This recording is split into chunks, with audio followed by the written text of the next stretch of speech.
Welcome to episode 5 of Back on the Broomstick, where two witchy best friends from way back get together to reignite their passion for that witchy way of life.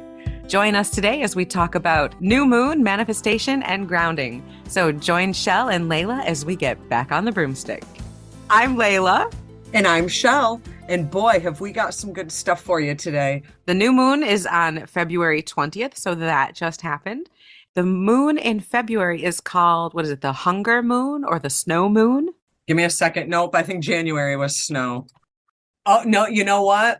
My bad. You are right. I should have known better. You are a February baby. I should have listened to you. It is the snow moon. The snow moon. It is now the new snow moon. And I believe that the moon is in Pisces right now. Yikes. That's all I got to say about that. Yikes. But, I'm a Gemini, so, every astrological sign freaks me out.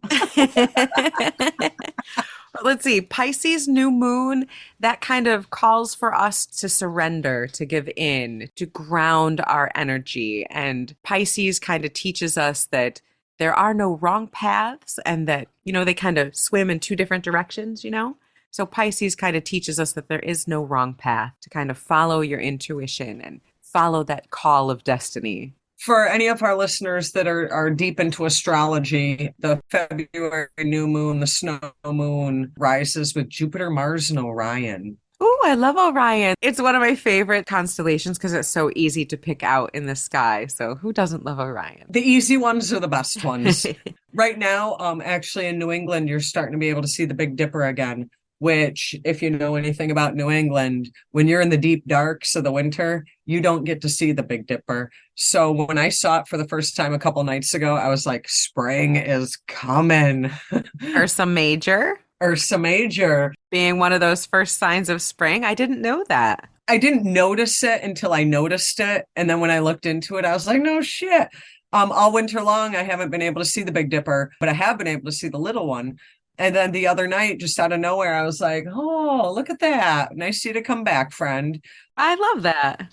Spring is springing here in the Northeast because the Big Dipper's back. Ursa Major, let's do this. Yeah, and with this new moon energy, it's all about kind of going within. We've talked before about the new moon being a time to go within, to formulate your intentions, to think about what you want to manifest for that next month. And this is the perfect month. The February new moon is the perfect time to do that. So I want to start off real quick on a semi-personal note, very new moon February related. You know how every week I try to go back through my book of shadows of old stuff that we've done throughout our lives together. Your amazing chronicled book of shadows from decades ago that I love. Listen to this treasure. So I'm scrolling through. I was like, oh, let me find some good new moon stuff for this episode. And what I came across, now granted, this was a long time ago, but on February 22nd, that is when you and another friend of ours at the time did my initiation ritual. No way. Oh my goodness. And what's even greater is I actually have the whole ritual word for word. I think it's 4 pages. I have 4 pages of it written out. That was actually February 22nd, 1997. Oh my good gods. I cannot believe how awesome that you still have that. I just wanted to bring that up, not because it was necessarily relevant to our new moon episode, but because it actually is relevant. It's the anniversary. It's the anniversary. I don't recall. It actually looks like when I started writing it down that this was February 22nd, 1997, full moon. So it was like the opposite. Yeah. But yeah, so I have that whole thing written out and I wanted to point that out because it's anniversary time. Look at that. Well, happy initiation anniversary, Chelle. My thank you. But I did come up with some other tidbits.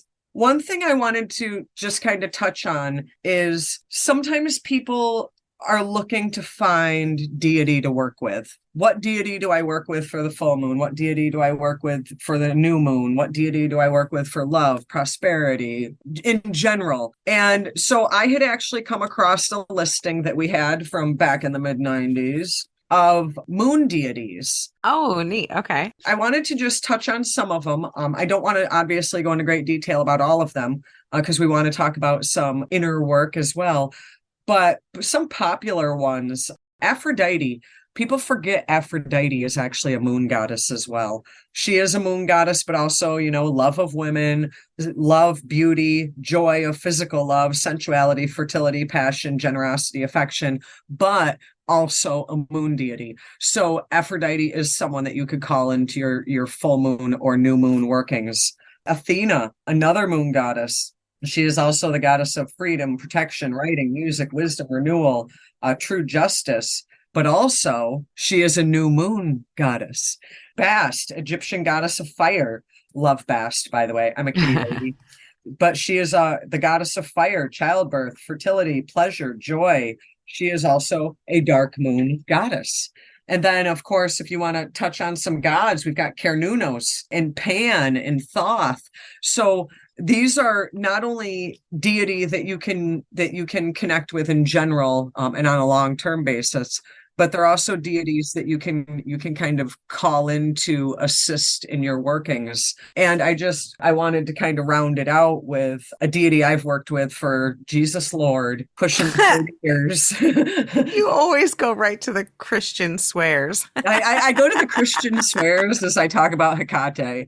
Jesus Lord, let's talk about Hecate. So, with Hecate, the reason I think that she molds so well into my new moon workings is that looking within, doing that shadow work, manifesting your desires. If you want it, work for it. Shit ain't getting handed to you on a silver platter.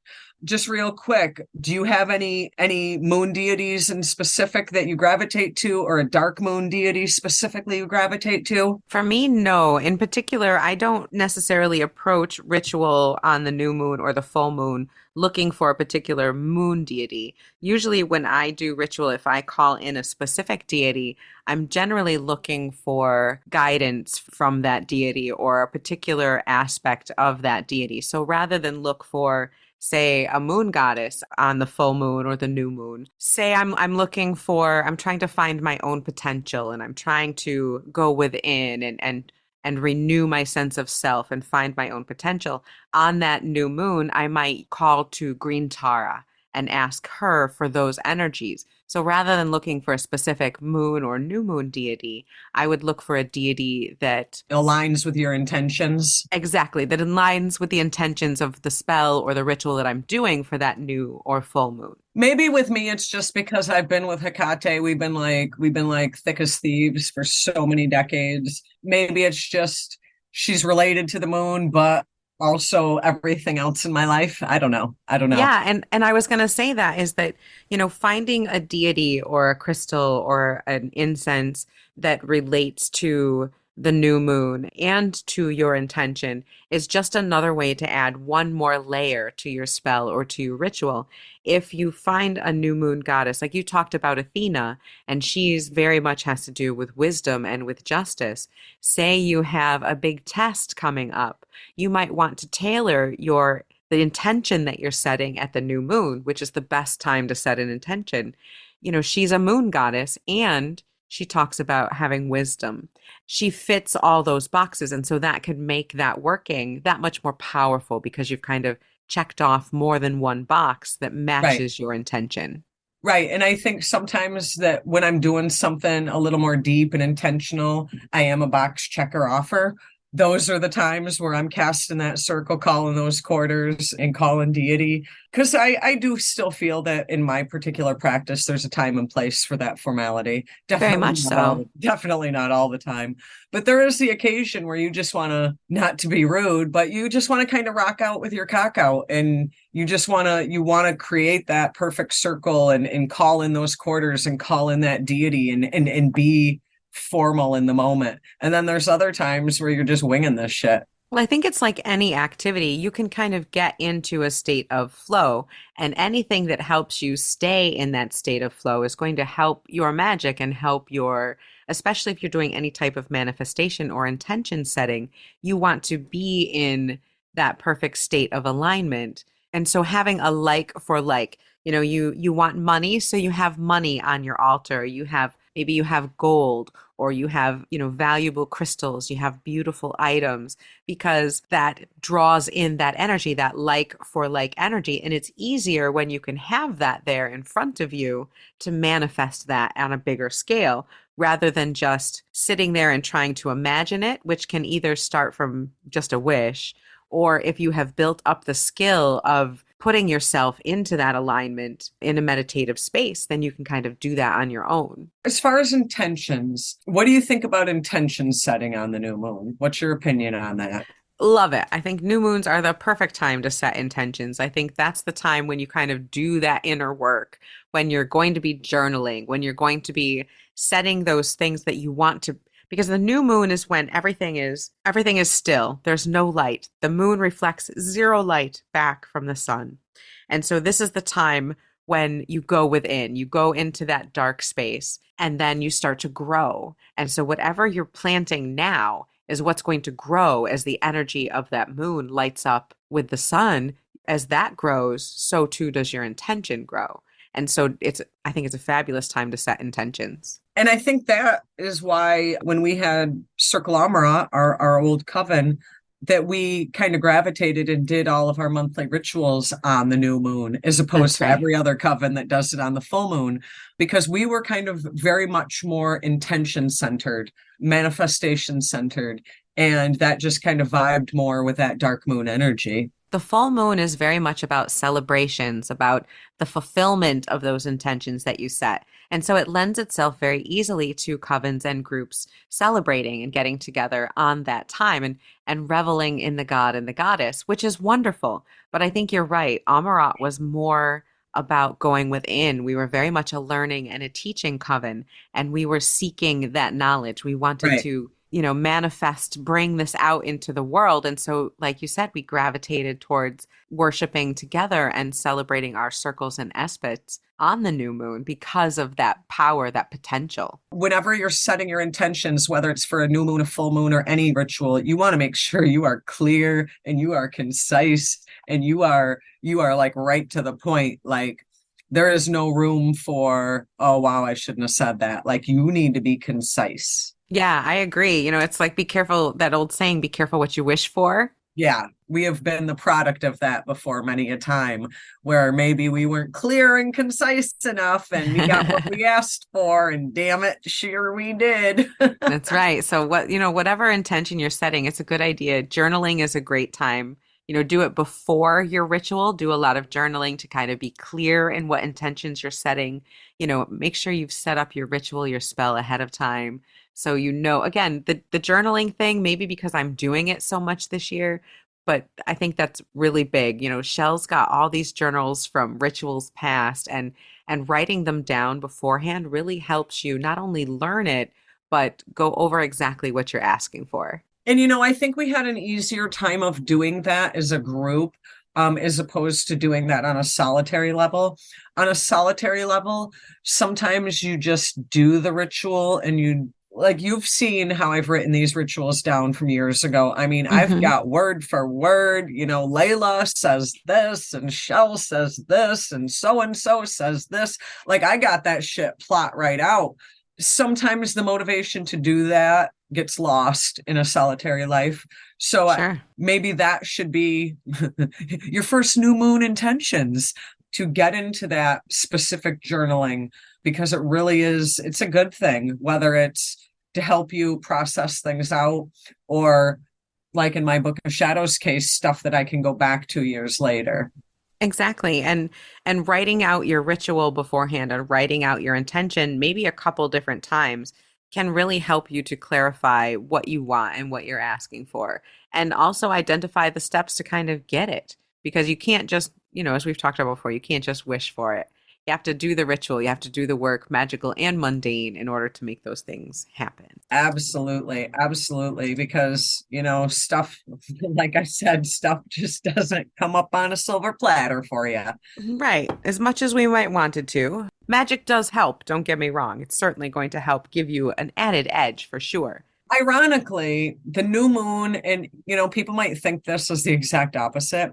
It is actually the perfect time to start new things for some strange reason, can't explain it to you. It is actually the most fertile day of the lunar calendar each month. I don't Well, know again, why. it's the time of absolute new beginnings. Anything is possible. It's the time when things are right about to start. It's a very magical moment when the moon is new because everything's about to grow from there. I mean, you can, apply for a job, or you can, start something you're passionate about, whatever the case may be. Take it literally. Have a baby if that's what you're working at. I don't know. Ask me out on a date. It's just a good time to start new things. And I think the new moon has always gotten a bad rap because dark is evil, but we always embraced it as like this beautiful thing. Particularly this, in February with this new moon in Pisces, it's very much about setting those intentions and having these things come to you. It's such a good time to kind of get into One whatever question I have for you, I don't know if you can answer this. What is the relevance? How does Pisces play into this new moon? You take the new moon energy and the Pisces energy, and what makes this new moon different from, say, the new moon in Aquarius? Well, every month is going to kind of have its own vibe and its own energy. Each month, every moon has its own name and its own associations. The month that you start something kind of has the same thing. You want to start new things at the new moon and you want to celebrate culminations at the full moon. The different energies of the month are yet more cycles within a year. And so in the Pisces season, Narayana Montufar, she's a senior astrologer at astrology.com. She says that this particular new moon is going to make everybody feel like they're living in a movie. So we're all going to kind of feel like we're rock stars. That's funny because I was looking up what does the new moon in Pisces mean. The definition I saw was it's a time to practice the most observant self, the witness self. So that's funny that you say, it's like watching a Hollywood movie. No, it's like being in a movie. Oh, being in a movie. Ooh, it's like doing Rocky Horror. But you wanna observe and not react. Another thing with Pisces season is it's very emotional. Pisces are highly emotional, highly intuitive people, and so this season can kind of bring out those emotions and some of that childlike wonder, but also some of that tendency to overreact and be a little bit too emotional. And so, it's kind of a caution to maybe be a little bit careful with that as well. But I also think that one thing to take advantage of in this particular new moon in Pisces here that we got going on, utilize this to imagine the future you want. Because you've got that your life is a movie mixed with this is the time of starting and being intentional. What are those things called where you put pictures on a board? Vision boards, I love Vision those. boards. Those are so much fun. This would be a good moon to do a vision board because you're kind of imagining that future you want. So you had made a comment to me earlier that you wanted this to be the year that you buy a house and settle down a little bit more. And maybe this is the moon that you need to make a vision board about that. I'm going to take that as a sign from deity and go with it. But you don't just want to imagine things in your head and just visualize them in your head. Right. I like to see things. I'm a vision board. I want to see this shit. You're very technical. You could even make the background on your computer your vision board. I don't know. I did. I've made vision boards and all sorts of, you can do it in Word, you can do it in Google Docs, slides, whatever. You can make Whatever vision works boards for you. online pretty easily. And I have made them my computer background because part of making a vision board is you should put it in a place where you see it all the time. Right. And because that reinforces the energy, you called me right out. But maybe now is the time to make those vision boards to manifest that future that you want, that we all want, and put it out there. Put it out there. If you don't put it out there, how do you expect anything to happen? I'm going to make that vision board right after we finish recording this episode. You know this, right? Nice. Nice. I love vision boards. We have done those. Do you remember? Now, I don't know if this is going to make it in the episode or not, but our coven at one point is kind of a bonding activity and as a spell activity got together one month and we all brought magazines and poster board, again, mid 90s. We got together and we all did vision boards, but it was more of a vision board of who we were and who we wanted to be. And we didn't put our names on them, but we all made them very personally. Again, this was a vision board of who we wanted to be. Who are you and who do you want to be? So we all finished them. We're sitting around, we're smoking, we're eating our food, we're hanging out. And my brother came over. That psychic little weirdo proceeded to, there was like 10 plus of us. He went through and picked out every single person and matched them. That's you. With the exact right vision board. Yeah. I couldn't believe it. Not one had a name, not one had a picture of us. It was all just magazine clippings. And somehow he knew who each one belonged to. I've loved vision boards ever since. I just think that sometimes visual manifestation helps. Like I said, sometimes just seeing something repetitively, it plants the seed. Yeah. And the act of cutting these things out, searching out the pictures online or in magazines, however you do it, the act of putting them together, however you do it, is also very magical. If you do that intentionally, and then like Chelle said, just see it repeatedly. Especially now, it's the beginning of a year. It's new beginnings. It's the second new moon in the year. Again, new beginnings, setting intentions. Planting seeds. And it's in Pisces, such a childlike sign, you know? So doing something childlike and visionary like this right now is a very powerful time to do it. Absolutely. And what better time, because the warmer it gets all across the country, no one is going to be sitting inside much longer. We're going to be doing our magic in the woods and on the beaches. Now is a good time to wrap up some of our personal workings and magical workings that are more indoors related. Right. For everyone who's stuck indoors due to weather, now is a great time to finish up those witchy winter projects. Right. Including vision boards. Yeah. I think one thing that I love about vision boards is not only the looking at it and the focusing on what you've put on it, you have to be very intentional when you're creating it. What do I want? Right. It can't be scattered. Right. It needs to be focused. You need to be sure of what each picture, what each symbol represents as you put it on your vision board. Now, I've got a complaint about vision boards real quick. What's that, Chelle? I remember that vision board that you're talking about. And I remember having a big boat on it. And I do not have a big boat to this day. I'm just saying.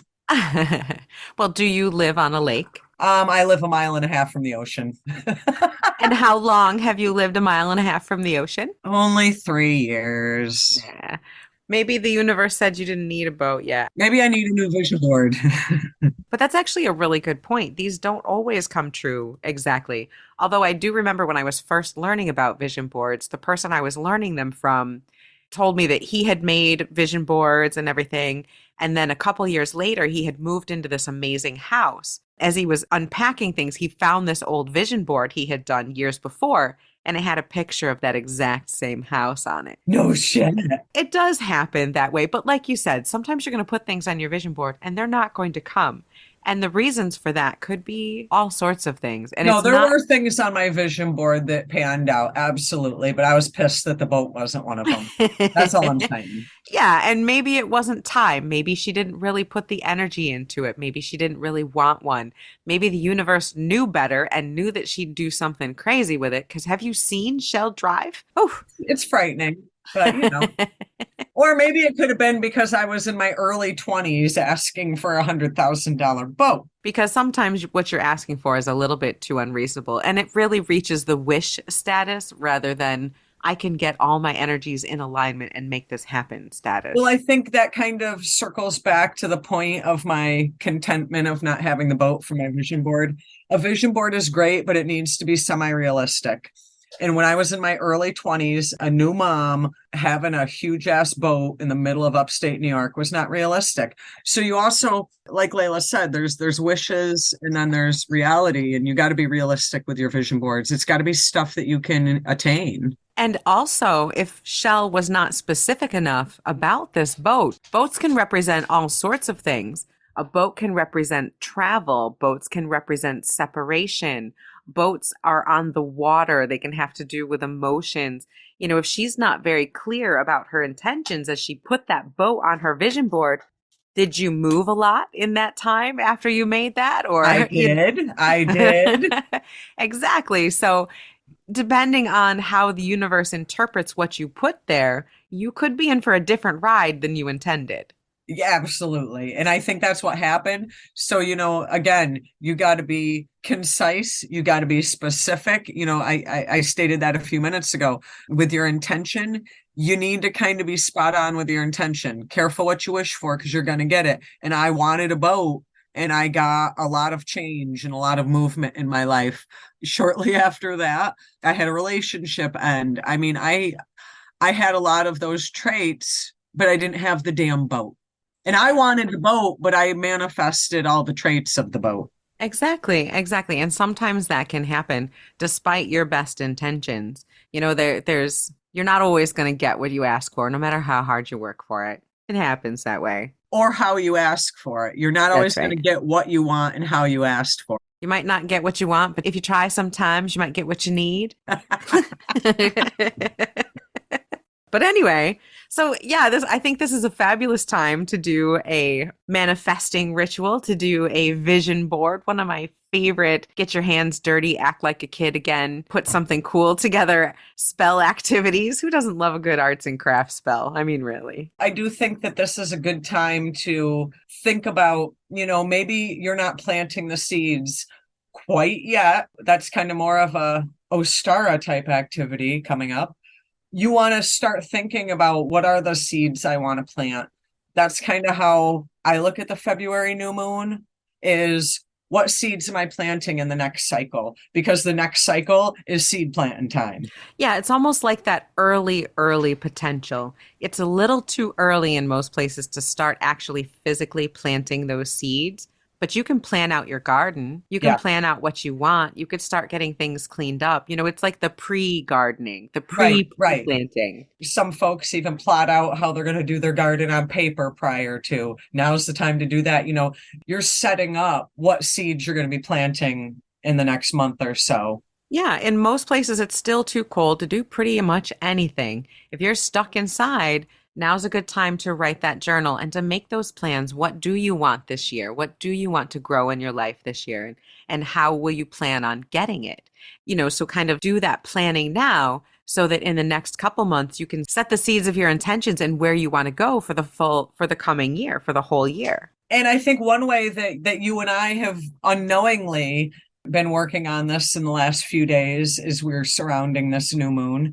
You and I have both been coming up with future ideas that we've got going on, both together and separately. We've been That's working on. very true. We have been setting our intentions. We've been working on some workshops and seminars that we're going to be presenting, and we might not have realized it, but we were doing the same damn thing, just not in a ritual circle. You should see my face right now. Chelle again has blown my mind because you didn't see it that way, did you? I didn't even realize that's what we were doing. We have been setting up so many plans in my mundane life with things that I'm doing and plans I have with work and in my magical life. Everything really has been working like that right now. We are setting plans in motion for this next year that are huge in a lot of ways, and we're in like the pre-planning stages. Wow, how synchronistic. Absolutely. I mean, one of the things I've been doing is kind of plotting out.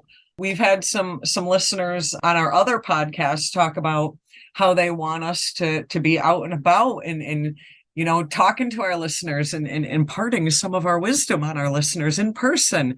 I definitely want to get on that train, and we're working on getting some materials together, and we're going to be workshopping out there before you know it, guys. And you can come and you can listen to us ramble off just like this in person. We're working on it. Apparently, we are setting the seeds for all these wonderful different things to happen. So you should be doing that too. This is a great time of year. This new moon on the 20th that just happened. Now is the time to be setting those intentions and kind of ride the wave of that energy as it cycles through to the full moon. And don't feel bad if you don't know what your direction is. Maybe you're just like, I don't even know. Like, where should I be headed? My life is so confusing. Help. Maybe that's your intention. Maybe that's what you're asking for. Maybe you're saying, I don't know where I'm going and I need help. It's okay to say that. Absolutely. But and one option you can do, and I always take everything back to tarot. How can I not? Is on the new moon, pull a card and be like, what is my vision for the next 14 days or for the next month or whatever the case may be? What energies will be growing in my life? And pull a card and see what you get. See what you get. And then focus on the energy of that card for either the next 2 weeks or the next month cycle. And so if you just don't have a starting point or don't know where to launch off from, pull a card and then focus on that card for the 2 weeks or the month. So Pisces is the psychic sign. And so now all your intuition, anything you put into any type of divination is going to be great right now. So if you don't know where you're going and you pull that tarot card, pull an oracle card. Absolutely. And see what that springboard is it's going to launch you off of.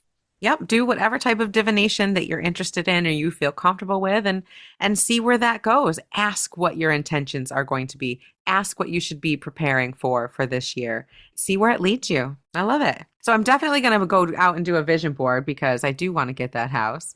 now I got you stuck on a vision board. You do. My nomad heart is looking for a little place to settle down. But yeah, a vision board sounds lovely. I think this is a fabulous time to do that. It's like everything is kind of aligned to make now a very powerful time to do that type of spell. So I'm going to go out and do one on the new moon. All right. So get your magazines, get your scissors, and go make your vision board, man. Or just do it online like I'm going to. Come on. You don't want to go out and buy the latest edition of Marie Claire.